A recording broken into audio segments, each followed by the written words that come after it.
At Drummond Golf, we understand your passion. Nice roll. And that's because every Drummond Golf store is owned and run by a local who loves the game as much as you do. Yeah, it's come off the face really well. Someone who knows where you play and what you need. Oh yeah, looking good. With Australia's biggest range and expert knowledge. Great. Now let's try that putter with this grip. So if you want to improve your game, see a local expert at Drummond Golf.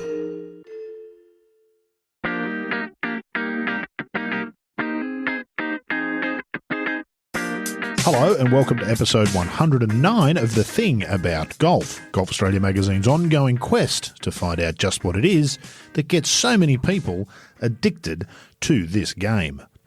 Rod Morri's my name, and so often in this line of work you meet people who most golfers have never heard of, but whose stories and knowledge of the game have so much to offer. Our guest on this episode is just such a person. Henry Cussell is one of those people for whom golf has simply always been a part of life. His father was a PGA professional and deeply embedded in the Melbourne golf culture, a path that Henry himself also followed. At age 20, yes 20, he found himself in the role of head professional at Yarra Yarra Golf Club. And that was just the beginning. Like so many who've spent a lifetime in the game, Henry is absorbed by osmosis, a wealth of knowledge about golf, the business, and its allure. None of it's earth-shattering, but all of it is interesting, and each adds a valuable piece to the cryptic puzzle that is golf. It's a wide-ranging chat with no overarching theme, but if you listen actively, you'll hear lots of nuggets worth pondering. I enjoyed it immensely, and I hope that you do too. Well, we'll start where we always do, Henry Cussell, by saying thank you for taking the time, because we know that the thing about golf is a bit of a commitment, but we like to get all of the story while we're there. Clues in the title, the thing about golf. What's the thing about golf for Henry Cussell? Right, that's a very deep question to start with. I've been exposed to the game from a very early age and started sort of foxing balls on the driving range at Kingston Heath with my father back in the 60s. And, I really picked up the scent of the game I suppose, just after Dad left Kingston Heath in a big way when he went to East Melbourne. I really picked up the game then and missed out on the opportunity to play more at the Heath as a kid. You've hinted at something that I wanted to come to. Golf's kind of a family affair for you, isn't it? Absolutely. Your dad was a golf pro. Yeah, Dad was a pro. Left Ireland in 1953 to come to Australia. He applied for two jobs, head pro at Royal Adelaide and 2IC at Royal Toronto, and he got both jobs. And he had to make a decision in 53 about whether to come to Adelaide or to go to Canada. So you could have been Canadian quite easily. Do you know what swayed his decision? Did he ever talk about that? He did. He said that the tipping point for him was the 12 months of the year golf in Adelaide. Right, versus, yeah. And what a decision he made. Royal Adelaide, what a fabulous facility that is. Not as well known as it should be by many of us. The first time I went there, I was staggered at what an amazing place it was. It's incredible, isn't it? The quality of golf courses in Adelaide per capita, amazing. Yeah, it's just amazing. You touched on something, you've hinted at something there about your history in the game. You said you were foxing balls. How long's it been since people foxed balls, do you reckon, Henry? And explain to those who might not even know what that means, what it means. Well, if you go back all those years, people are accustomed to hitting golf balls on a driving range now and they're retrieved mechanically.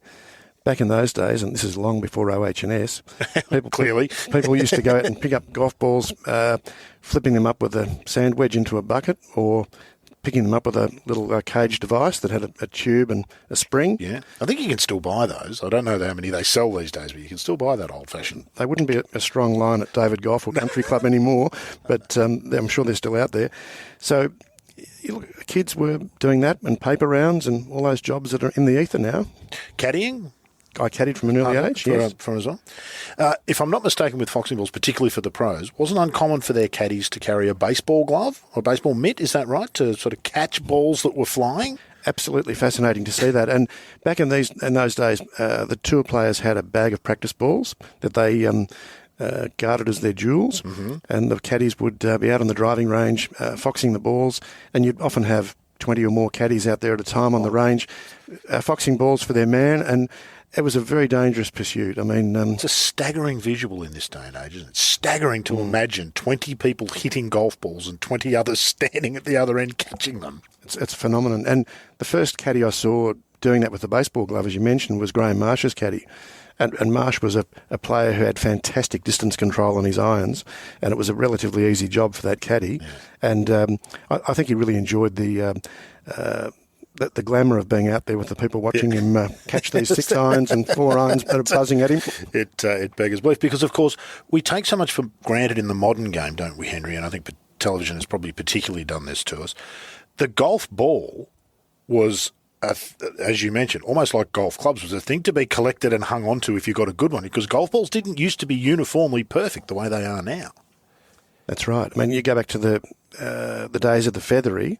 Reputedly, the feathery ball was worth as much as 3 times more than a golf club back in those days. And they were so time-consuming to produce.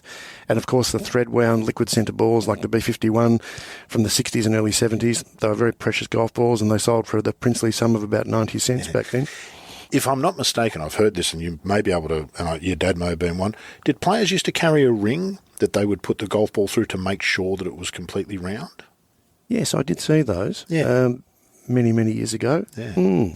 Yeah. And I think even you might have even had occasions where the tee starter at the Australian Open or something of that nature would check the ball size or something. Make sure that it was correct. Because if I'm not mistaken, I think it might have been Jack Newton claimed one time that he'd got a box of Jack Nicklaus's golf balls and couldn't believe how much better they were than the ones that he was being supplied by the same manufacturer, which is interesting to consider. Just thinking about those names and those times conjure up some memories. Golf has lost some romance in the modern era, has it not, Henry, do you think? Which is not to say it's worse, but there is some romance from the game, I think, that doesn't exist anymore. And I think about the clubs and the wooden-headed clubs that were handmade, some of the things we've just discussed with caddies out on the range foxing golf balls. It's a very romantic past golf, isn't it? It certainly is, and I remember as an approximate 14, 15-year-old wagging school to go to the Wills Masters of Victoria. And it was a moist morning that I got there early, and I saw Billy Dunk spin a bunker shot back on the first hole, greenside bunker shot, spin it back into the hole for an eagle 2 to start the day.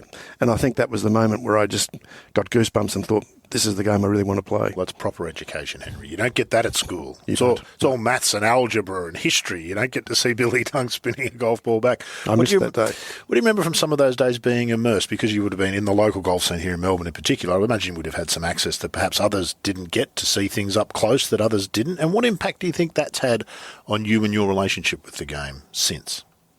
Well, back in those days, the rookie American pros were brought out by a coordinator of such, and you'd have players like Hal Underwood, Art Russell, some names that are not household names, but they were really great players that came out and played here in the 70s, and there were a few Cinderella stories that emerge from those years, and the game wasn't obviously as televised, it wasn't as worldwide back in those days, but I think it inspired a lot of teenagers. Yeah.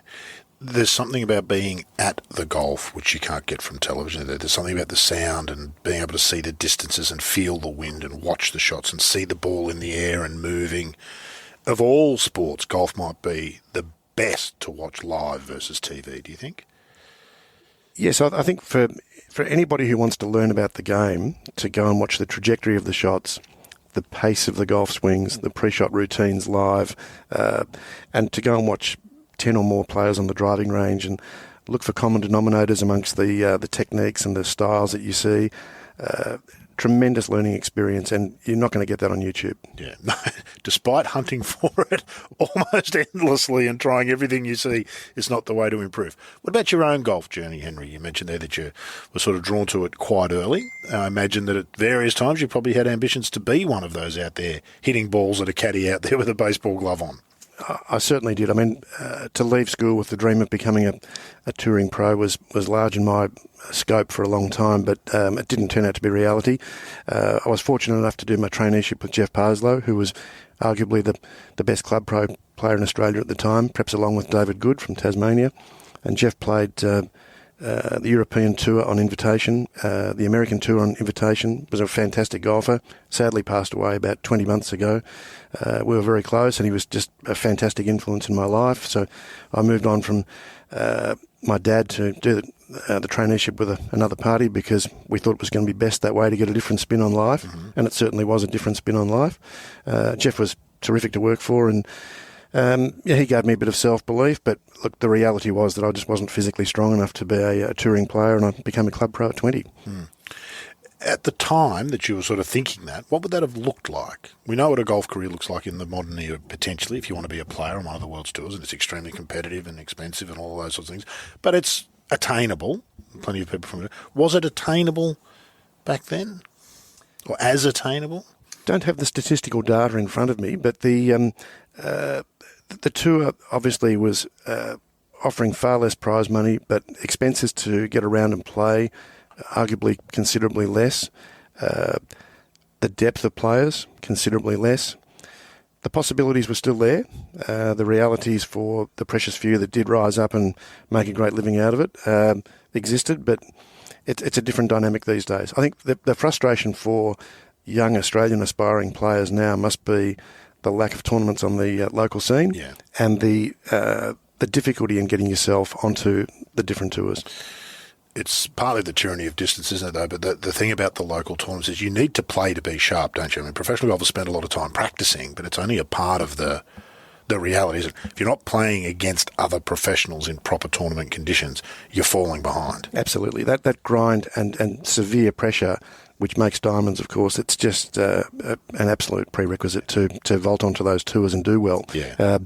And I remember hearing an industry person once say that he was actually representing a brand that they were really only interested in the top 2 or 3 players from the qualifying schools.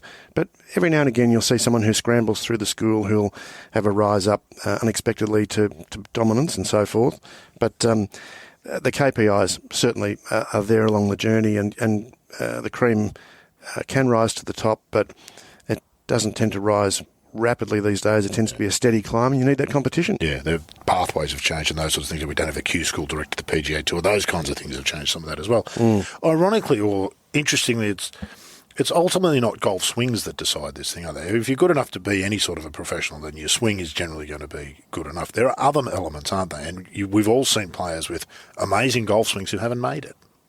Absolutely. And it's really between the ears that makes all the difference. I mean, we can compare lots and lots of players, but I've never played golf with Craig Parry, but I always thought he was the most pragmatic, sensible, smartest Australian golfer. Pragmatic is a fabulous word for Craig Parry. I'd never thought of that. That's a fabulous word to describe him, isn't it? Yeah. But I'm sure if you put his brain onto the shoulders of other players that we won't name, I think you would have seen a lot of majors won. Parry he just seemed to know the shots that he was able to play, that he was able to play terrific common sense golf. Yeah. And a really dogged, stubborn determination to just get the job done too. Sort of shared that a bit with Peter Senior, I think. Oh, great example. Yeah, I asked Peter Senior about that. We had him on this podcast a few years ago. What is it? And he has no idea what it is, but he said when he would get around the lead, he knew it. He just knew it. And he could get there and he could get it done and he could do it under pressure. Not all people can. At the risk of telling an embarrassing story, I remember I'm all in already. You had me at hello. I remember going to the Australian Masters one Friday back in the early 90s, and I went and watched players at the practice fair, which is always my passion to go and do. And I watched a number of players, and Peter Senior had a fairly ordinary round on the Friday morning. He was practicing away in the afternoon, and he really wasn't striking the ball too well. And a couple of members the following day at work said to me, "Who's going to win the Masters this weekend?" And I said, I really couldn't tell you who's going to win, but I said, I can tell you who won't win. I said, Peter Senior won't win. And he won.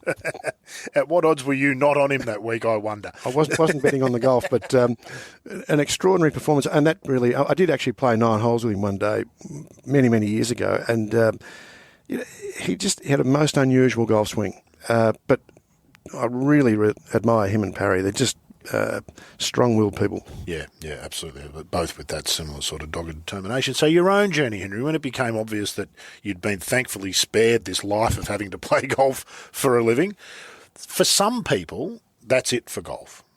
You would know yourself, players who were good but not quite good enough, and they walked away from golf completely. But you didn't.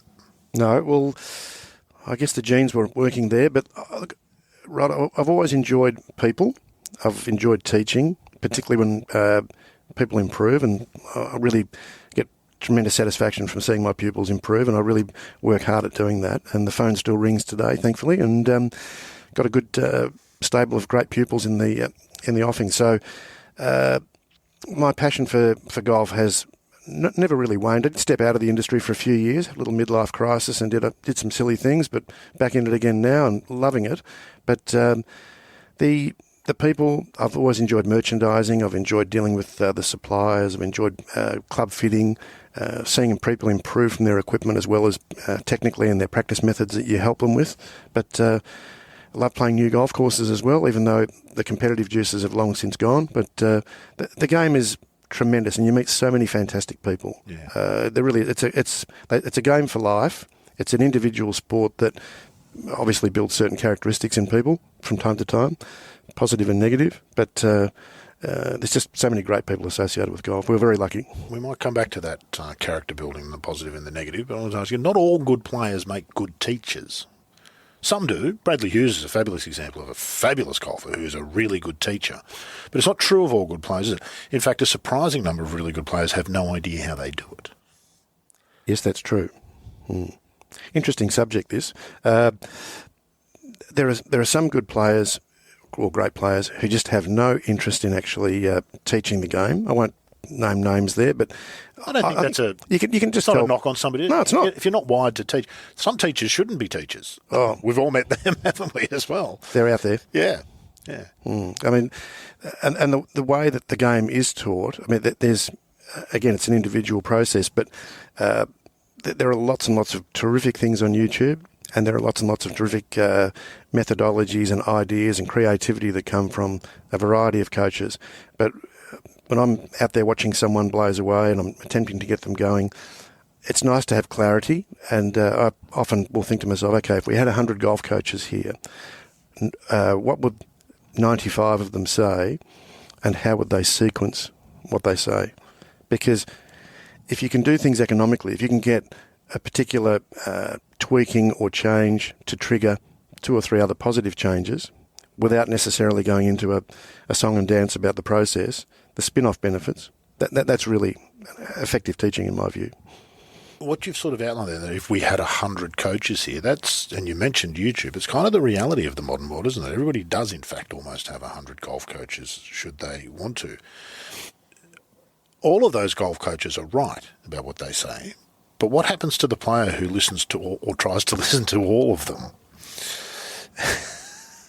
Well, the filter that you need, if you're looking at YouTube, needs to be obviously a very good filter. And I think that really comes back to knowing your own game, knowing your strengths and weaknesses, being very honest about that with yourself, putting it to text, writing it out, not just having it in the back of your mind, really isolating what you're strong with, what you're weak with, what you are in the process with, and going on the journey and really having someone perhaps to bounce off about the things that you've seen on YouTube that you're not sure about. Yeah.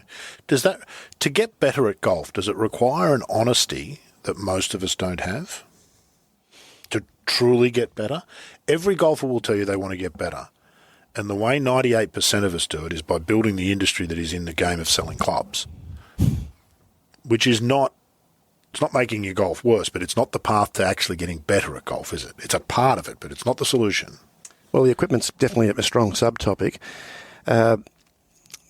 Yes, the filter you need there is important too, and with things like the lofts all changing on the equipment and so forth, and the myriad of shaft companies out there, and the data that you can research to actually find the right shaft for you if you don't go down the trial and error process, that's a deep topic again. So, yes, you need to have people that you can go to and have a chat about these things. So if you're a YouTube junkie, you need to have someone that you can go and talk to about what you're seeing and how you would like to apply things and what you should and should not apply.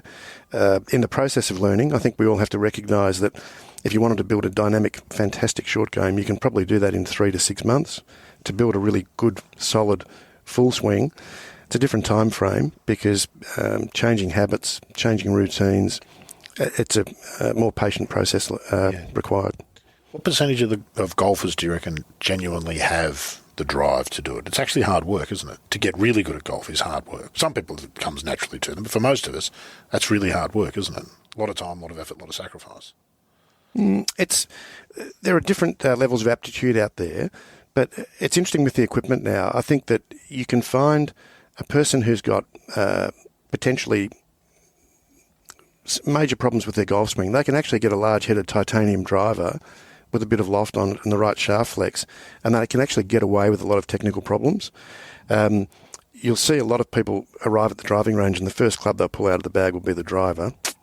Of course, Henry. It's the most expensive. It's the one you've got to hit the most often to get value for money. Danger, Will Robinson. You don't want to be doing that. But the process of practicing properly, starting with a short pitch, cooling down with a short pitch, it's all too rare.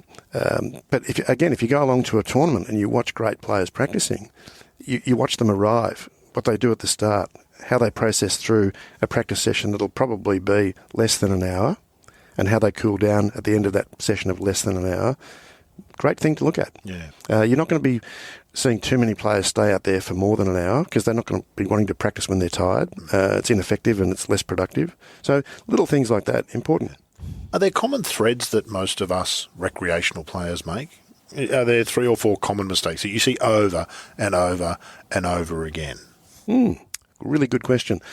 I would say that a lot of the enthusiastic intermediate golfers that we see will go to the driving range and they may start off with, let's hope they start off with a pitching wedge or a 9-iron, and then they can snowball with their swing.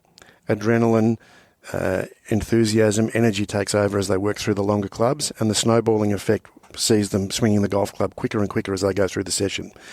Maybe they have some batches of balls through that practice session that they're going particularly well with, and then they have a bunch of mediocre shots and a bunch of junk, and they return to a bunch of quality shots again.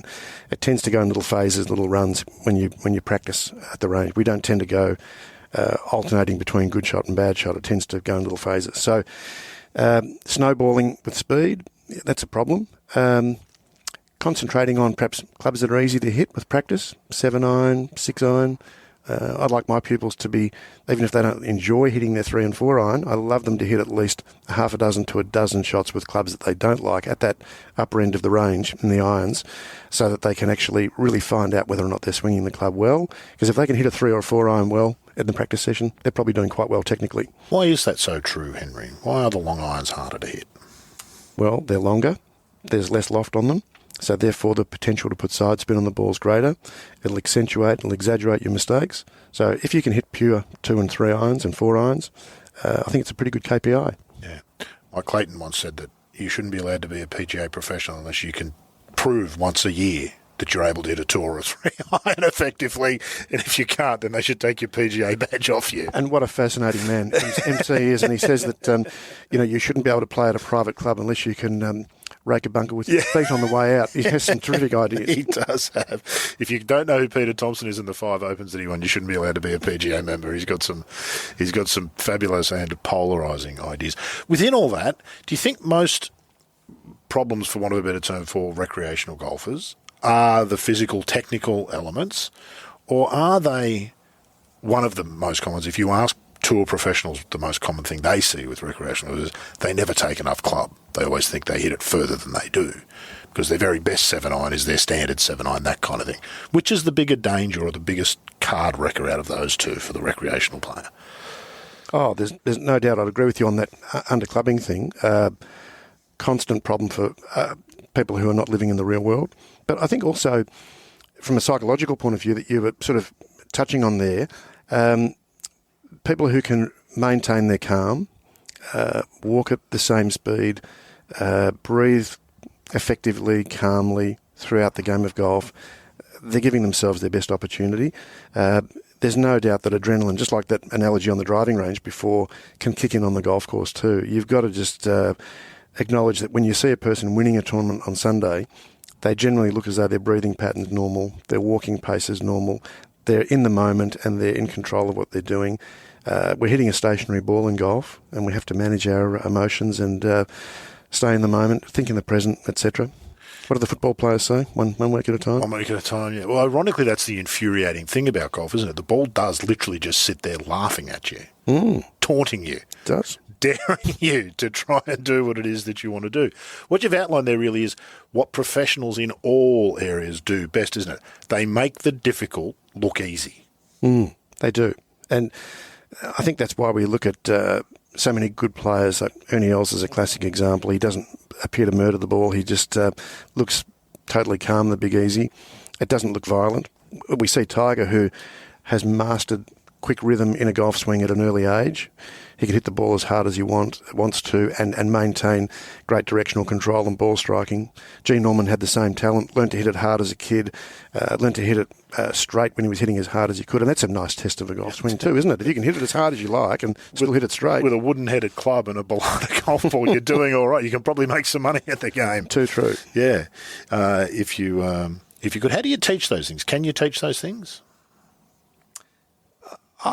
Certainly if I get a pupil who has the aptitude, has the motivation, there comes a time when you do try to get them to swing the club as hard as they can and see if they can still hit the ball straight. Can they manage their swing at optimum level? Most people can't. Most people have to back off to find their right swing rhythm, to maintain things like quality of their grip, quality of their balance, quality of their repetitiveness of their swing, etc. They can't go at full throttle. Is there a simple test people can do to find out where that point is? Is there a drill or something you can do on the range? What do you do to find out where your point of tipping over is? Well, for starters, you should actually try to vary the speed of your swing during practice rather than just simply come up with an accidental swing speed. Hit some shots at full throttle, hit some shots at medium, hit some shots at knockdown compact level. You can respect your balance by taking out a wooden spoon at home and swinging in bare feet or socks on a hard floor and testing your balance, recognising how important your footwork is. It's a great drill. Recommend that to a lot of my pupils who are having balance problems, contrasting between how bare feet on a hard floor feels swinging the wooden spoon versus the socks. How much traction are you getting from your feet? How much balance are you giving up? The shoe sole protects your feet, but you lose awareness too. Yeah. I think Snead used to practice bare feet, did he not?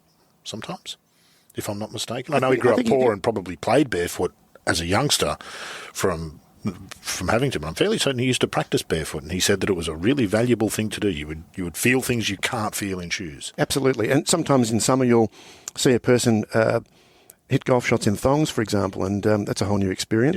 Yeah. And we used to have years ago in the 70s, there was a club pro from Fiji who came and played a few Tony Charlton's Vic Opens called Bosso. And Bosso used to play in bare feet. Wow. And he was a really interesting character. I wonder if he's still alive. But he was competitive. Every golf club has a member, don't they, with a funky action that looks like they shouldn't be able to hit the ball, but who plays off 1 or 2 or 3 or 5. It's an extraordinary game, isn't it? We have a picture of Adam Scott or Charles Schwartzel or some of those beautiful rhythmic modern swings. It's not the only way to do it, is it? You don't have to have an amazingly pretty swing to play good golf. You certainly don't. I mean, and that's a really interesting question when it comes to coaching. If you've got someone who's got attributes and they are doing things really well their way, would you change them? I remember when the President's Cup was first played in Melbourne way back, Jim Furyk's parents came and played at the club where I was pro. Oh, okay. And they were very tall, his parents, and his dad was a former club pro. And I said to him, fascinated to meet you, really love the way your son plays, and just fascinated by what must have occurred with him as a kid. Did you try to mould his swing? And he said to me, no. He said the swing was there at a very early time. Taught him a few things about ball control, ball flight control, short game, etc., but didn't try to alter that golf swing too much. What an extraordinary player, Jim Furyk. And how easy, I've heard the same thing said about Dustin Johnson. Imagine had they been found by the wrong coach early on and been fixed. And the quote from Dustin Johnson, he'd probably be winning a club championship somewhere in Florida if you'd fixed his wrist at the top of the swing. As a coach, there's a responsibility, isn't there? Yeah, well, that's a very interesting word you've used there, fixed. There's other ways that they could have been dealt with for sure, but that's a very responsible choice you've got to make about whether or not you're going to take somebody like that and transform them. And how would you make that decision? Is that partly based on, if you look at Furyk and Johnson, two very different types of people, both clearly, and I imagine if you met either of them, you would feel the competitiveness coming out of them.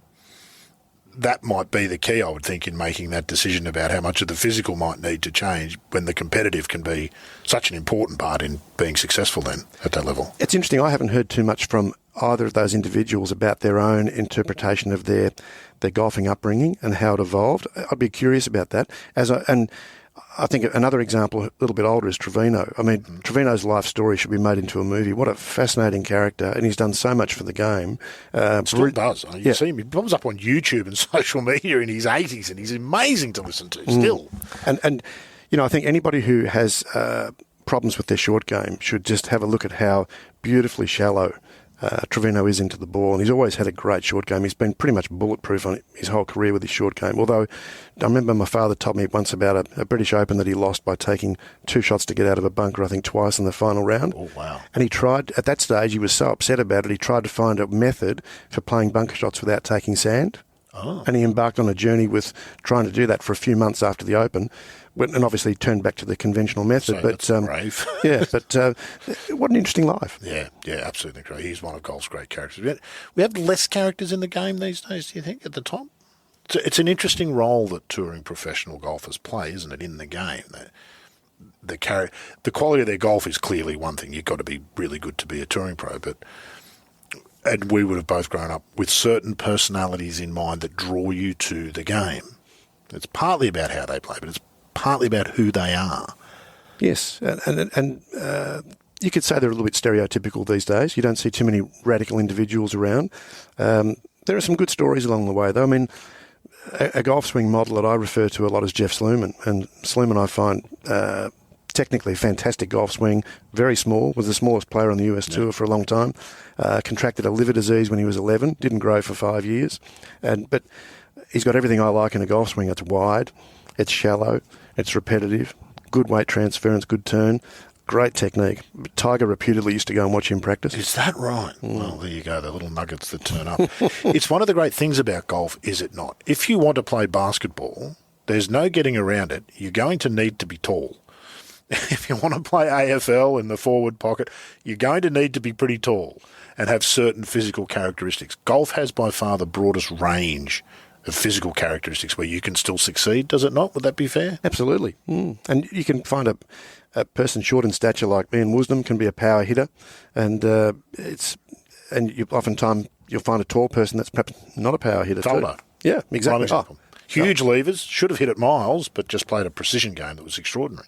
Absolutely. Probably in his time, he was the best player in the world at shooting high 60s on really hard golf courses because he was such a tactical player and he had such great ball control.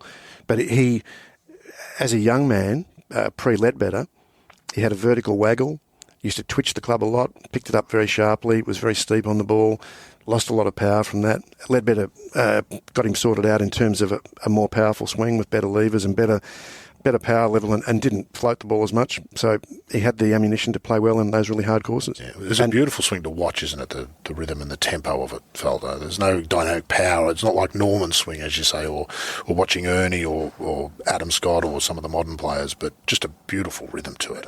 And Faldo had this really intrinsic trust in his golf swing too, Rod. He was terrific under the pump. He could really have faith in his swing. You could just see that he believed in himself. Yeah. Possibly one of the greatest moments in golf, I think, that we've ever seen televised was him standing in the 13th fairway at that 96 Masters on the Sunday, trying to decide between the 2-iron and the 5-wood. It was compelling television. Normally slow play drives us all mad, but that you could have watched that go on for another couple of minutes before the final result. It was amazing stuff. For a lot of reasons, that was a very interesting golf tournament, and it was tough to watch in a lot of circumstances, but... if you were Australian, there was a lot less joy in it that you might have taken if otherwise. I think we're all scarred by that event. Yeah, indeed. But you can't deny Faldo's brilliance there. We all remember that Greg shot 78, and we forget that Faldo shot 67 on a day that was not easy to do that, and that was extraordinarily impressive golf. You know the feeling when your mate's golf ball flies past yours? Or when you're on the green in regulation, but he holds it from the bunker? At Drummond Golf, we get it. That's why we have our lowest price guarantee. As Australia's biggest, you can count on our massive buying power for the lowest prices in golf. But if you do happen to find a lower advertised price, we'll beat it. The Drummond Golf lowest price guarantee.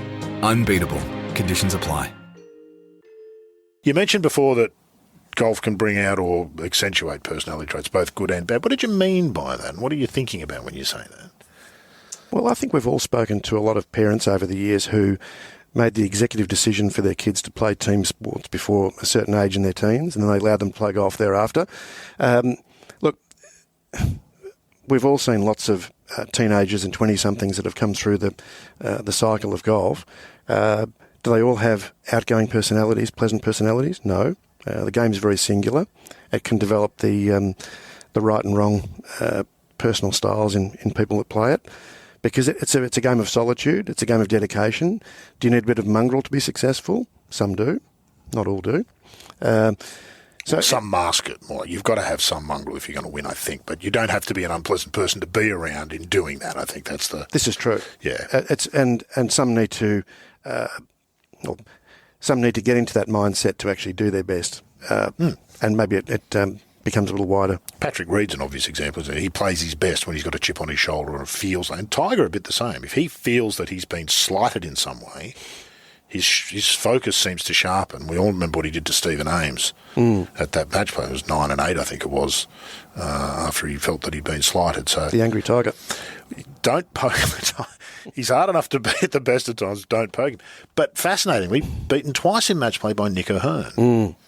And Nick obviously loves to talk about that, and rightly so. But it's fascinating to listen to Nick talk about that and the way he went about playing against Tiger, which was simply to just not get sucked into it. Yeah, and if you're a person like Nick who perhaps is not going to make too many errors, you can get into the head of an opponent. Yeah, particularly an opponent like Tiger who thinks about everybody. I should be beating this guy. All ends up. How am I 2 down? This can't be right. I'm sure Nick still niggles him every time he sees Tiger about having rolled him twice. What are your feelings about the current state of the game? We know that there's been a lot of contention at the top of the game with Liv and that kind of thing. You've been around the game for a long time, so you'd be constantly by osmosis absorbing a sense of how golf is at the moment. We've got a lot of controversy and contention about public golf. And yes, we have, haven't Oakley and Moore Park both making headlines at the moment. It seems that scrutiny is global and it's only intensifying. What's your instinct about where golf is at the moment? Well, I'm sort of entrenched in my new venture and really... Which we're going to come to, by the way. Keeping my eye on the ball with that, but... I suppose the questions that I ask myself as a person who's been in the industry for quite a long time is, I know the relationship between Golf Australia and the PGA working under the same roof now. It's harmonious, but I know there's been so much water under the bridge. There's a past there. There's a past there. And let's hope that the circumstances today see us moving into a good future in the next few chapters. Outwardly, from our vantage point, things seem to be pretty good with the USGA and the USPGA. I can't recall of any earthquakes going off there in my lifetime. The European Tour and the R&A, they seem to be fairly harmonious. Let's hope for the good of golf in Australia that moving forward, it all does go well. I mean, golf was in a trough when I decided to sort of exit and do my little midlife crisis. And as I returned through the COVID scenario and... my current business was in the planning for a long time before we actually got the keys. But the surprising thing post-COVID was how the game just regenerated so quickly and became so popular. I think that we were surprised when Greg Norman's name fell off the back pages of the paper and how the game slid in those ensuing years. And I think we'd all have to admit to a little bit of surprise about how golf's rebounded post-COVID. And fantastic that it has. It's not a fad. It's back. Wonderful. Are we doing enough to make sure that it doesn't slide again? Why do you think we lost so many golfers, and why do you think those who've come back have rediscovered something, it would seem, that they took great joy from but somehow forgot? A lot of people have had to reassess their lives, particularly in Victoria, post-COVID. So you can't control people's thinking. It's interesting to see their reaction. I'm very happy about it from a golfing perspective and a personal perspective. But there's no doubt that Victorian golfers locked out, couldn't play. The Sydney counterparts were playing. They must have thought a bit about that during the dark days at home. It's not a subject I've really thought a huge amount about, but I'm really happy the game's back. I think that people certainly are very health conscious these days. Sitting is the new smoking. They want to get out and walk, which is fantastic. I think golf's regarded as a great passive sport that can add to life. There's no doubt that private golf clubs and public golf courses prolong the lives of people, which is a really positive thing. And the game had a little setback with property developments being sort of circumvented with town planning issues in the 90s or early 2000s. Possibly for good reason. They were a bit worried about the longevity of the developments, so they were curtailed somewhat.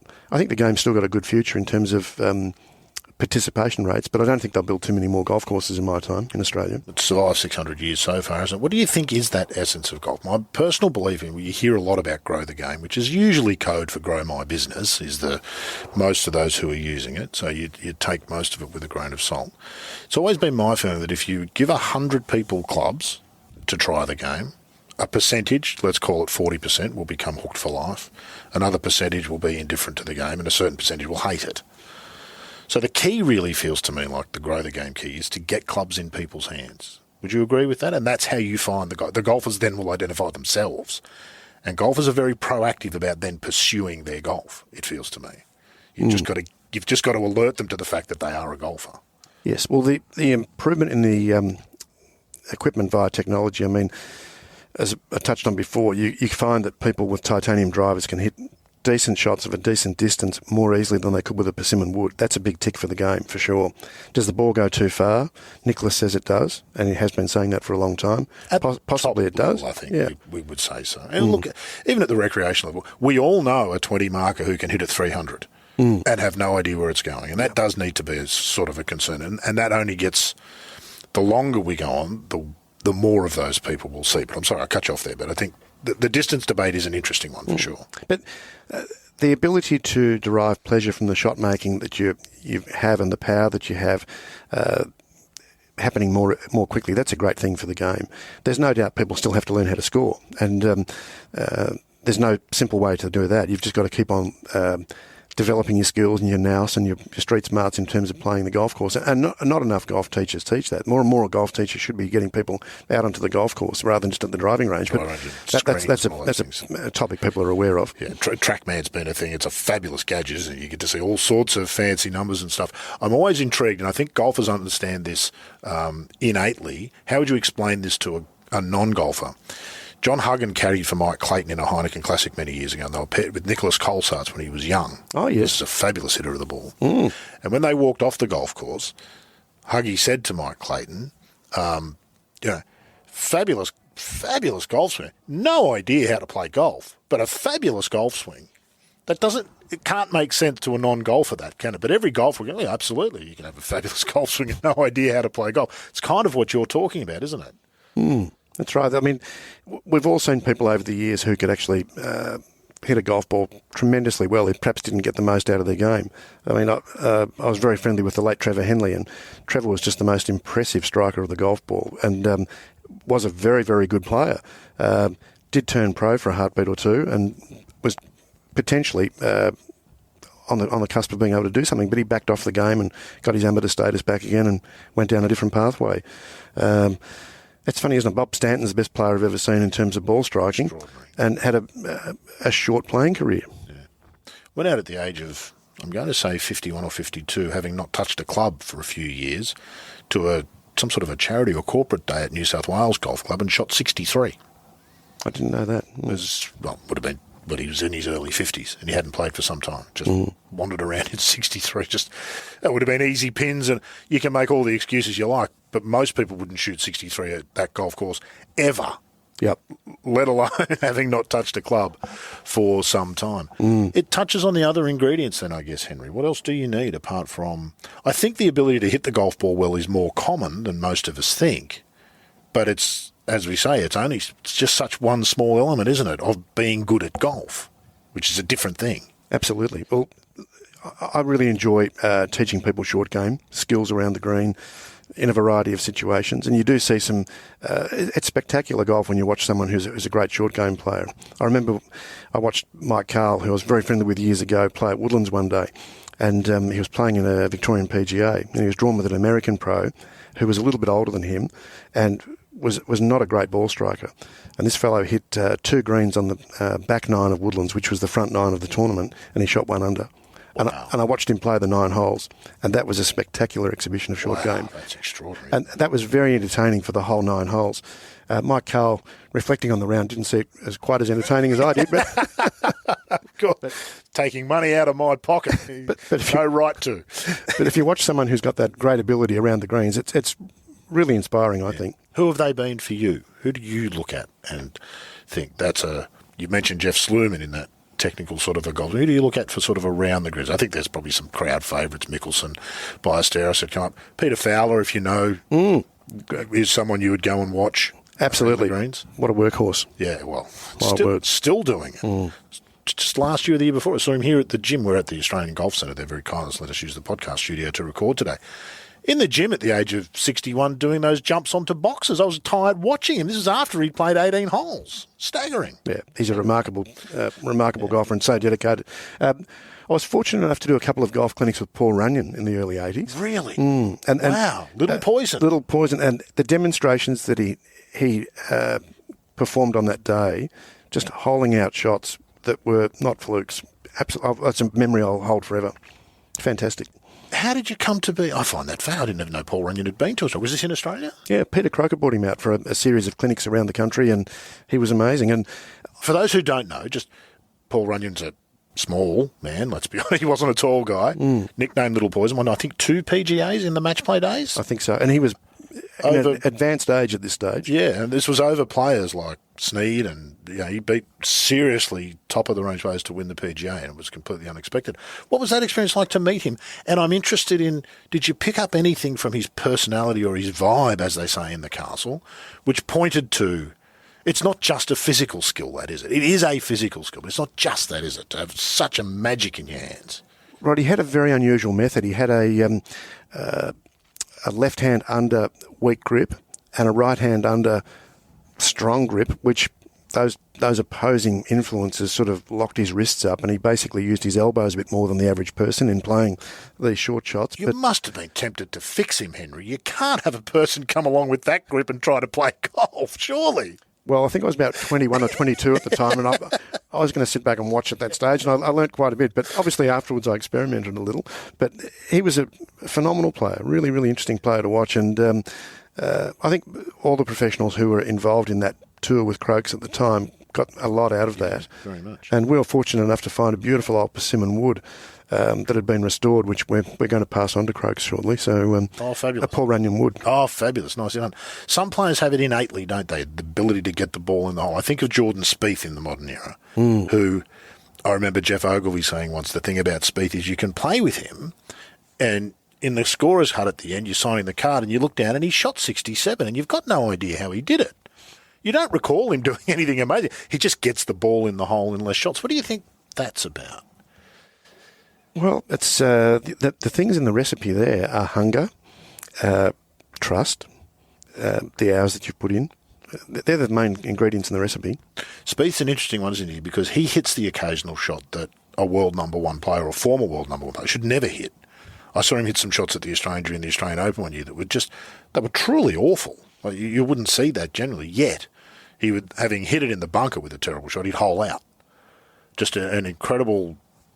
It's some sort of sixth sense that's going on there, isn't it? It's just the switch gets flicked and they can actually produce the good. Just do something and produce the good. Flamboyant. Yeah, indeed. I think I asked you this before. But who have you looked up to over the years? Then I guess who have you sort of not modelled, but who have you sort of looked up to or thought was a good model to help explain some of the theories, perhaps to your students?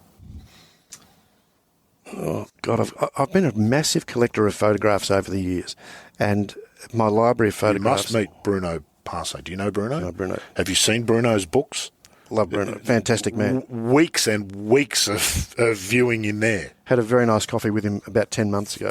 Fabulous guy. He's a fabulous man. And the passion burns for golf there, doesn't it? Very much. And his collection of stills photographs are just amazing. So somebody needs to exhibit those. They really do. Agree. Yeah, 100%. They really do. They have a place in golf history. They're precious, and they're a really important part of Australian golf history and all of these people who've come here to play golf. Yeah. So, look, I've got a massive photographic library, and I basically copy these photos for my pupils when I'm trying to get someone to develop, improve, retain a position or a movement. We'll draw upon the visual because golf is learned through visual means, it's learned through kinesthetic means, it's learned through all sorts of aspects, but the visual and the kinesthetic are important. Yeah.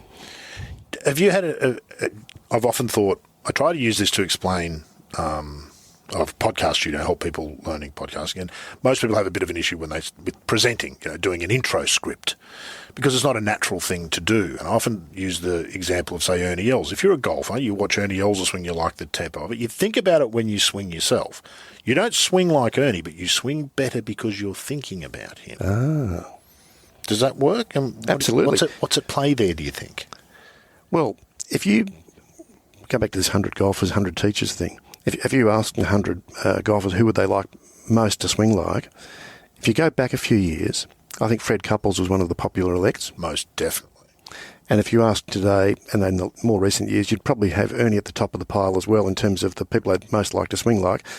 With all due respect to Tiger, who's just a fabulous player, I think most people recognise that they probably can't swing as violently as Tiger.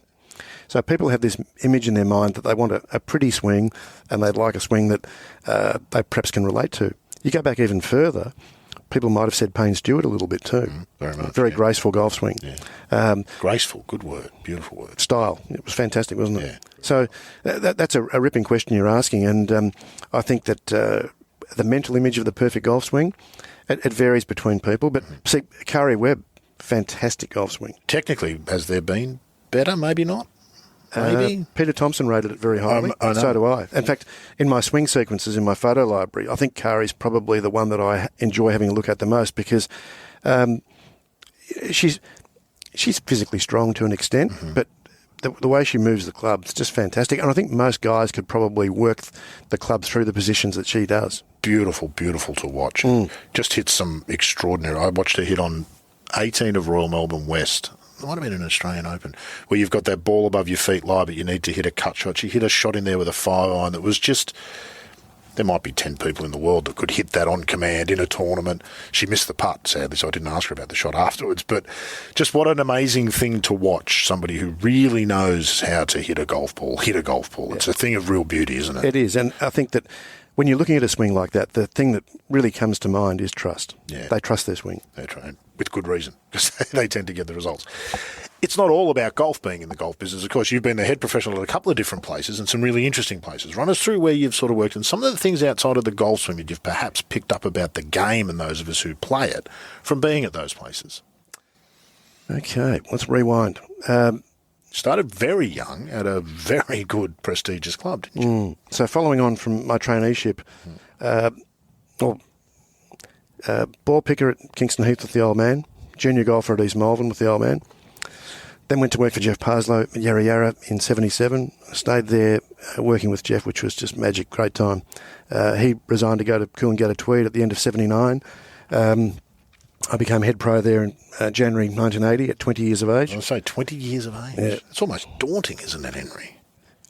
Or were you too young to realise that you had no idea what you were doing at the time? Don't tap into me like that. I was way too young to be pro at that golf club, but they trusted me because they'd gotten to know me and they sort of knew that I could handle things while Jeff was away, and he was away a bit. They trusted me because Dad's been in the industry for years and years, and his younger brother Bill. So they had faith through those reasons. They probably shouldn't have had that faith, but anyway, I went in there and I think I did a reasonably good job. I was going to say, because ultimately I think you proved that you could do the job, couldn't you? I mean, most, including yourself, probably wouldn't have said that was the ideal scenario, but most definitely a 20-year-old at a course like Yarra Yarra, which is steeped in history and a very prestigious golf club here in Melbourne. There's more to it than just courses, isn't there? There's prestige attached to golf clubs. Absolutely. And look, it was a fantastic 7 years that I spent there as pro. I really enjoyed it. I had a chance to... it was before the game really boomed. It wasn't a fantastic business, and I could have done a much better job looking back on it as a businessman in hindsight. But they were very good to me. They gave me a fantastic opportunity, and I'll always look back on those years now very fondly. And then I was bored after 7 years there, terribly bored, was going to go into the rag trade, was making... Why do you think bored, Henry? You turn up to a beautiful golf course every day and you have a business that's got a certain almost guaranteed income, and that it's all pretty cruisy. It's what people spend their whole lives trying to get to, isn't it? What were you bored with, do you think? Right, I reckon I was a bit spoiled. I think I was getting a bit soft and I was a bit spoiled, and I wanted to wanted to work in fashion or the rag trade, and was making some moves to get out of that and get into something exciting. Something exciting, I think I was looking for. It moves at a bit faster pace. Anyway, it was about to get exciting because I then saw this ad in the newspaper regarding a manager of marketing, retail and promotions at this soon-to-be opening resort at Cape Schanck. And I'd played a lot of golf at Cape Schanck, got to know Colin Campbell really well on the old Cape course, and Colin was just a beautiful man, and very fond memories of knowing Colin and playing golf at the old Cape Schanck. But unbeknownst to me, 18 months or so prior, a deal was being done by an Adelaide developer called Laurie Curtis to take on this concept of building Cape Schanck Golf Course and the National Golf Club. And David Inglis from the Masters was working closely with Laurie on this, but I didn't know that at the time. I just applied for the job of marketing, retail, promotions manager at Cape Schanck. Had an interview at David's house in Armadale, and David and I hit it off really well. The chemistry was there from the get-go, and we had a pretty frank discussion about where golf was and where it was going and what they were doing with their exciting project. Went down there and had a look at it. Couldn't believe how much earth had been moved. It was just staggering what they'd done with the place. And I hadn't seen Colin at that stage, but anyway, we agreed on a process for me to leave Yarra and take up the role there in August of 86. And the process to leave Yarra took a little while, but it was okay. We had a nice harmonious process.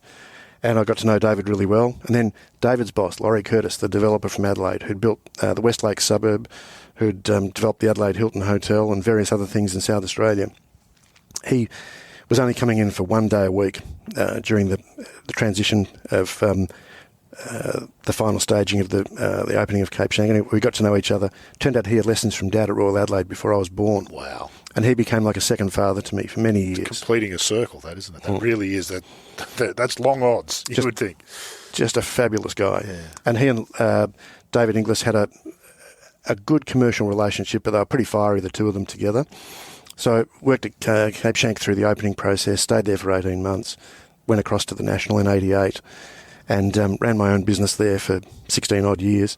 And it was just a fantastic time in my life. Really, really good. Pretty exciting times for golf too, the 80s, particularly here in Australia with the Sharks striding the world's fairways and being the biggest personality in all of sport all around the world. It was an exciting time, and the National was an exciting development. It was a very new kind of a concept, that whole notion of, and what a fabulous site and extraordinary thing they built down there at the National, and we know what it's gone on to be. It was just brilliant. And look, the interesting thing was with that golf club, and a lot of people don't realise this, but we had a lot of wealthy, traditional Sandbelt Golf Club members who joined the club because they believed in it. They had a passion for what was being presented, and really what was being presented was fantastic.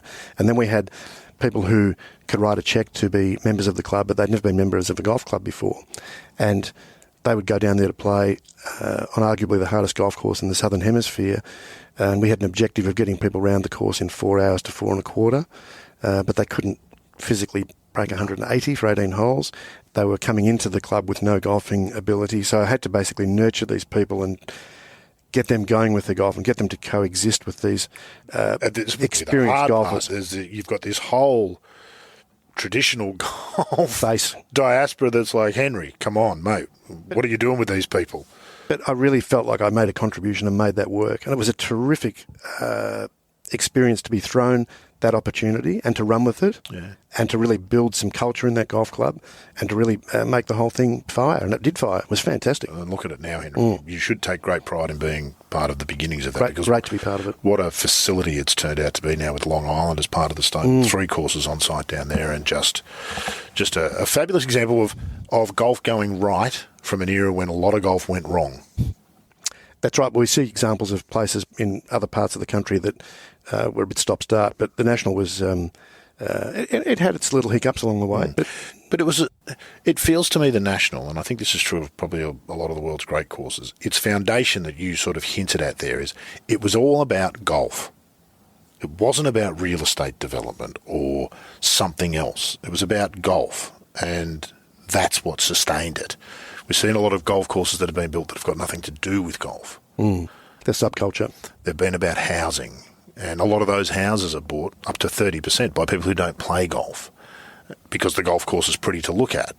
But once the developer's left and there's not enough people using the golf course, those things can go south And that's what governments are worried about too, about who would be left holding the baby after the land's been sold on a lot of these properties. And it's a realistic concern. Yeah. The PGA Tour stadium courses and gated communities that we know the history of in the States went through similar challenges. Yeah, yeah. What's your feeling about the image of golf beyond the game? Do you bump into a lot of non-golfers? I feel like we're immersed in a world of golf, and most of the people we know are golfers. We speak a certain language, and we don't realise that we do. We all know some non-golfers. It's been very confronting is the wrong word, but it's been a real eye-opener to me having this other business of a podcast studio and dealing with predominantly non-golfers, how differently they see the game or think about the game to what we do. Do you think golf's got an image problem? I always have thought that, but outside the game? Well, it's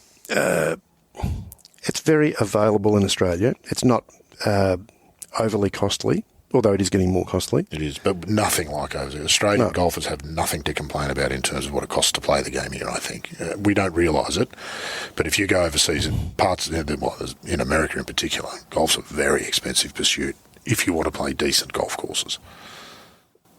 At the risk of being a little bit controversial, I think that all the private golf clubs have an obligation to the game. The thing that they probably look at themselves is the KPI of their waiting list or non-existing waiting list to join. But it doesn't matter what part of the city the golf club is in, golf club. I think that what they should do once or twice a year is throw the place open to a community-based golf day whereby people in the area can be taken through the place, shown what it's all about, given an introduction to the game. I mean, we know that the clubs don't pay tax because they're non-profitable organisations. They don't pay normal rates. You've got to give back to the community. You've got to give back to the game. And even though your demographic might come from different parts of the city, in a given location of a club, you've still got to try to do something for your local community. So rather than do a charity day that benefits a local hospital, I think you've got to actually do something for the game of golf, throw the place open, have the staff create activities and a welcome mat that brings people in, whether it's juniors from schools in the area, underprivileged people, people with challenges in life. People. It's got to be a community-based golf day. The people that make up the community. If your golf club does not look like the community that's just outside its gates, something's not quite right. I've seen lots of charity days over the years that have been put on by perhaps wealthy families that benefit the charity of their choice, but really a golf club's got to do something for golf. Within that, what's the potential role for private golf in its relationship with public golf? Historically in Australia, I think most semi-private golfs, we're not talking about Royal Melbourne and Kingston Heath and places whose place in the game is not guaranteed, but it's pretty close to it. But most of your semi-private golf clubs who are in a district would feel they compete with the local public golf courses. Is that the case, or does private golf and golf club members and all of us in golf need to embrace the notion that, in fact, public golf is the only funnel into the game and we should be supporting it because it's under threat? At the very outset, we mentioned Moore Park and Oakley. Yes. If those facilities disappear, your private or semi-private golf club is not going to exist particularly well in 20 or 30 or 40 years' time, is it? You might find business models change. I mean, that there are other examples too that we could look at of golf courses that are in a state of flux, for example. But I do think there'll be other public golf courses that will close because of the pressure on housing nationally and the population increasing and the building industry being overstimulated and things like that. So pressures will be brought to bear. The public golf scene, it varies a bit state by state. Of course, yeah. You look in Queensland, New South Wales, in the resort areas, public access facilities are probably higher standard, greater choice, more accessible. In Melbourne, we do see examples of them being swallowed up, boundary issues being often used as the threat. Look, I honestly don't know, but I think it's a case of the private clubs have got to do more for the game. The local councils have probably need to get a better handle on what golf's all about for the community and actually really facilitate their their sites getting better through the leases. There's got to be more money spent on the places. What's the role for golf as an amorphous mass within that? Is it up to councils to educate themselves, or do we as golfers, be it Golf Australia, the PGA or the Australian Golf Industry Council, what's the role for us to play in educating councils, which is, it seems, where there's a lack of knowledge about what golf does mean to communities? Had not given a thought to this thing you've just mentioned before, but both the PGA and Golf Australia should be on the front foot talking to these councils and educating them, because before we see the headline that says such and such a golf course has now had a proposal to be closed to become a park or whatever it might be. And with respect to Golf Australia and the PGA, what people within those organisations have really had that much experience at running those facilities hands-on themselves, what could they bring to that meeting? Absolutely. I think there would be... you wouldn't find a huge depth of experience there. No. I've had a bit of that experience. I could actually do that, but look, that's not going to happen. But they need to call upon people in the industry who've had that really strong operational experience to get in there and help those councils, because they need to understand the industry. Yeah, it's easy for a council of people who don't play golf to dismiss golf fairly simply, isn't it? It's like, well, it takes up a lot of space. We should turn it into a park. More people would be able to use it, which overlooks so much of what golf has to offer. And as angry as we sometimes get, and I'm guilty of it myself too, and it's easy, you want to call people names and carry on. That's not helpful. What we need to do is actually talk sense. Make golf's case. It has a case to make. It has to make its case. If we want to take up that much space, we need to make the case that it's valuable. Absolutely. And that case isn't, well, I enjoy it. That's not a case. Things like being able to get Class C irrigation water, treated water, desal plants, whatever you needed as the resource to sustain those places. That's the most basic thing, isn't it? Yeah, indeed. Look, the game survived for 600 years, and so we should often keep that in mind. It will hopefully survive for some more. Now, you mentioned earlier your newish venture with one of Australia's great golfing treasures, I think, Ross Baker. Tell us about ATT Golf, I think, is the short form. Yep. ATT Golf, well, for starters, a lot of people... We won't send you an invoice for this either, by the way. We'll allow you to just have a free kick here and tell us about it, because I actually think it contributes something really interesting to the game, what you're doing. Well, thank you. ATT Golf, the name I've been criticised roundly for by a few of my closest friends. You probably got it right then. Only time will tell. That's right. So, when Greg Norman used to sign his name back in the halcyon days, he always signed it Attack Life Greg Norman.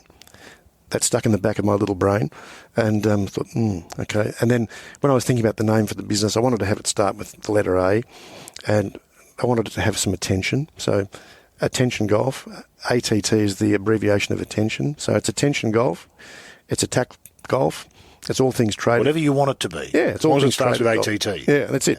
And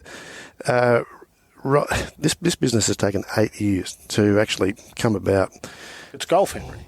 Of course it takes 8 years. I'm a procrastinator, Rod. It takes at least 8 years to do anything in golf. Yeah. So way back, I sort of rekindled my friendship with Ross Baker, who I hadn't seen for quite a long time. He came back from Tassie because his ageing parents were ailing, and we caught up for a drink one night and had a bit of a chat about life and golf. And I knew he had always been an eccentric, passionate lover of the game. And he'd always been collecting clubs and repairing clubs. I first met him in 1975 when I was in high school, and he was a trainer at Commonwealth. And he, at that particular stage, was regarded as the best restainer of wooden woods anywhere. And people just revered his work. He was... Should. Yeah, he's just amazing. He is a craftsman of... He's a whatever that comes after craftsman, he's that. Most remarkable guy. Gifted. Yeah. Anyway, his life's been very interesting. He's done some amazing things with his life, but he's always been an avid collector of golf memorabilia and just a passionate restorer and a great researcher of the game. So he told me a bit about his golf collection, but I didn't see his golf collection for a couple of years. We started talking about this 8 years ago, and then it was probably after about 2 to 3 years I started to see some of the collection. And I really realised that it was just so important that people could actually get to see this stuff on exhibit. A bit like what we said with Bruno's photos. Is absolutely. It's an important contribution to make to the game. And this is... And I became really fixated with this whole process. Ross couldn't be pushed. Ross is his own man. Mm-hmm. But I did see that commercially he probably wasn't going to be suited to doing this as a business. And I didn't think there was any financial viability in setting up a specific golf museum either. So the idea was sort of born that we'd bolt on a golf retail shop to an exhibit of his memorabilia collection and get him a chance to sort of start talking to people about what he was doing and exhibiting his highlights from the collection. And the collection's vast. I mean, it just filled his house in Surrey Hills. It was just ridiculous how much stuff he had. So we rented this little shop in North Road, Ormond, got the keys in March, we opened the doors in April. We've done a few funky things with the fit out, and the stuff's on exhibit at the back of the shop. He's got a workshop at the back, which is a really lovely little workshop. We've got a little training studio for golf, which is as basic as the Flintstones, but it's there. And we're doing a bit of club fitting, and we're doing some merchandising, and we're selling a little bit of apparel and footwear and things like that. So we're both doing a little microscopic thing that we think is important for golf. I really think that the history of golf in Australia is very important, and Ross is very important as part of that story. Couldn't agree more. I think that there's a commercial viability in doing what we're doing with new and second-hand golf club sales. I feel like I'm doing something for the game. Yes. I'm nurturing people who want to get into the game. I'm looking after the tragics who are trying to find the nirvana through changing their equipment. I'm getting back into teaching again. It's actually a bit of job satisfaction happening here. It's almost a golf nerd hangout, is it not? We get the odd golf nerd in. Yeah, I can imagine you would. Why did you choose that? We've seen a model of big off-course retail golf shops, and it's not to say that there's anything wrong with that. There's clearly not. But it's always felt like there's a space. Golf has this subculture of people whose interest is well beyond the latest. They want to see and touch and feel some of the things that have come before, be it because they remember from their childhood.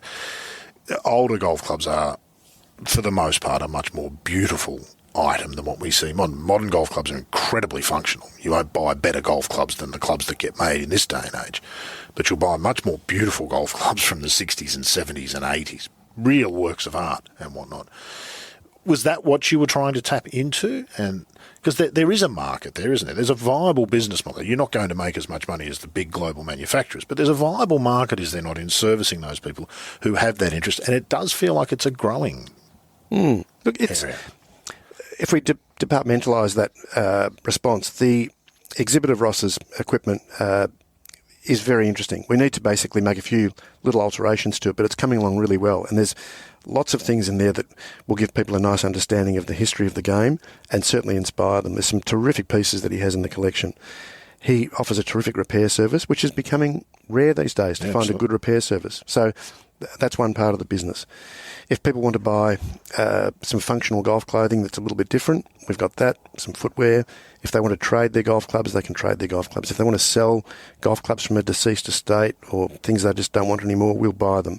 We'll refurbish clubs for people as well. Hickory Golf's going through a little bit of activity. The recent Hickory Championship of Australia was popular. We even had people from Japan here. The Hickory game in Japan's remarkably strong. So it's a niche shop. I think people are looking for a little bit of a return to traditional customer service. I think there's a time and place for it. I think if you had a petrol bowser out the front, would you be out there checking people's oil and their tyre pressures? Is that That's exactly what. That's what when the man used to come and put the petrol in the car for you. Nice comparison. I think if you go back through the club pro history in Australia, the best club pros, the very best club pros, ran great little businesses and were a terrific stimulus to golf. They gave to golf. Yep. They improved golf. They helped a lot of people, and they were valuable to the game. I want to be valuable to the game. Yeah. What a fabulous goal to have, Henry. If more of us in golf just had that as a goal, golf would be healthier overall, wouldn't it? Well, golf's been good to my family, and I want to give back to golf, and I feel like I'm giving something back. Yeah, I would agree with you about that. Golf's become much bigger business, hasn't it? You would have seen an enormous change from when we used to make golf clubs in Australia, and sets of golf clubs weren't something that people rotated out every year or 2 years. You didn't change drivers every year, or for some people even less than. There's been a real shift in the consumable side of golf, hasn't there? And look, I do like those tragics who change their clubs 5 or 6 times a year. They're very welcome you're in to the come business into the of shop. selling. They're great. But if you want to change the clubs, go and see Henry. But I also have this strong motivation to try to help these people find a set of golf clubs that will be the answer where they won't need to change anymore. And I do... Until you find something else for them that might be better. You can ring them up and say, come on in, trade out those old ones, and for a small fee, we'll upgrade you to some new ones. No, I'm only kidding. I love golf course architecture. I love golf club design. And I really like helping people get better. Yeah. And I've got opinions on these things, and I'm pretty good at muzzling myself these days, but I have opinions on them. They're all the good things to like about golf, aren't they? There is, for some people, golf is a bit of a status symbol. Oh, for sure. And they're not the good things to like about golf. The good things to like about golf are the things that you've just outlined. The beautiful craftsmanship of a wonderful golf course or a wonderful golf club, as in the club that you hit. Those things are worth being interested in and preserving, aren't they? Absolutely. Being interested in. The traditions of the game are very important. If the traditions of the game are upheld at private golf clubs, the quality of life at the golf club will be stronger. What do you mean by traditions? That means different things to different people, I think, doesn't it? Well, my dear departed father used to pick me up from school for a couple of years at about 4 o'clock on a Thursday and Friday afternoon, and we'd go and play 9 holes for quite a long time. And he didn't really teach me much about golf technique. He taught me a hell of a lot about the etiquette of the game and just drilled it into me because he was a bloody hard taskmaster. But where you stood, how you marked the ball, just general golf behaviour. It's not about your socks or your shirt or your collar or what colour things were. Where do you stand on those things? I'm done with enforcing dress codes on golf clubs now, Rod. I've had enough of that. But he went through all of those sorts of things. The traditions of the game are fantastic. And apparently at Muirfield in Scotland, you still have to wear a jacket if you go there for lunch when you arrive in the car park. I mean, there are extremes, but we all have to respect that the game is old and it has got some terrific aspects to it. And I think that it underpins the security and future of the game if we acknowledge that and keep it rolling. Yeah, I've always felt the traditions have very little to do with what you wear on the golf course and everything to do with the activity that you're taking part in with others and the guidelines, the hitting of a good shot, the enjoying banter with friends, both good and bad, the time, the hitting of interesting golf shots on interesting golf courses that do interesting things that stimulate your mind. They're the great traditions of the game. It's not about whether your socks are black or short or long or any of those other nonsensical things, but we get wrapped up in that, don't we? I think there's been a process in the last 20 years where golf clubs have had a good look at themselves about things like dress code. And they were forced to, weren't they? Yeah, they were. That backward slide really was making some positive changes to golf, I felt. I think it's in a pretty good space these days in terms of reality, isn't it? Yeah, I think so. We've certainly moved forward in many ways. Golf moves fairly slowly, but it's at least moving in the right direction. For sure. I feel. Last one. So where can people find you, your shop, and are you doing much online? There's a whole world out there to be dealt with now digitally. Is that, which doesn't mean it's as easy as it sounds. Are you doing much in that space? You must get inquiries from all over the world, I would have thought. We do. Ross has actually built clubs for people all over the world, including Jack Nicklaus, and he's made some really good inroads overseas. We just have a little website, www.attgolf.com.au. There's no product for sale on the website, which we will go into in 24. Right now, we just tell the story about what we're about. There's a few golf tips on there. There's some general banter about the game. We will have product up next year, as I say. But with the products that we sell, we'd prefer people to come in and look. If they buy a golf club from us and they're not happy with it, they can bring it back and return it for full credit value within a reasonable time frame. Yeah, of course. So we just do things differently. It's a little bit oldie-worldy. Yeah. There's nothing supersonic about the process that we're in. We provide good service. I really take pride in fitting people into the right equipment. I'm big on golf club design. I want people to take the divots that are perfect for them. I want people to have the ball flight that's best for them, that's trending in the right direction in terms of improvement. We want them to have value for money and great customer service. Enjoy the process, but we'll sell product directly online sometime next year. There's nothing wrong with oldie-worldy. I'm going to ask you the last question, which is you're going to establish your real golf cred here. Those divots that people are taking that are perfect divots for them, should we be allowed to drop out of those when they're in the fairway if we've hit it into one? Wasn't there a situation years ago on the US tour where somebody argued that a sand-filled divot was ground under repair? Has that reached finality, that discussion? I don't think it has in my experience. It tends to be quite divisive. Yes, indeed. But if you happen to find yourself in a sand-filled divot, do you know what to do? No.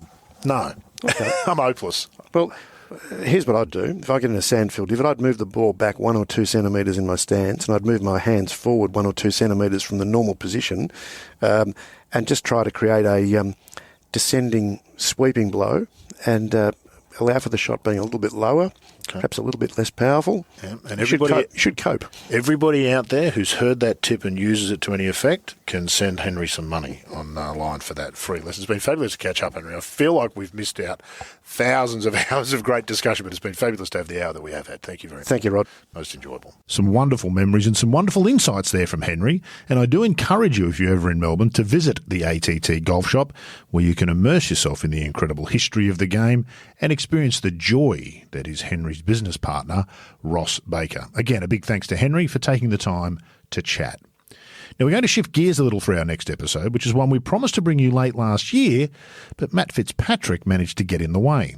This is a fascinating chat John Huggan had with a man whose name will be familiar, but whose story is perhaps less so.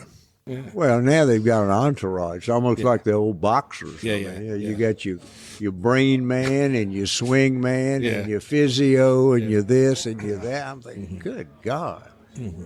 If they need you, they'll call you. Yeah. Leave them alone. Exactly.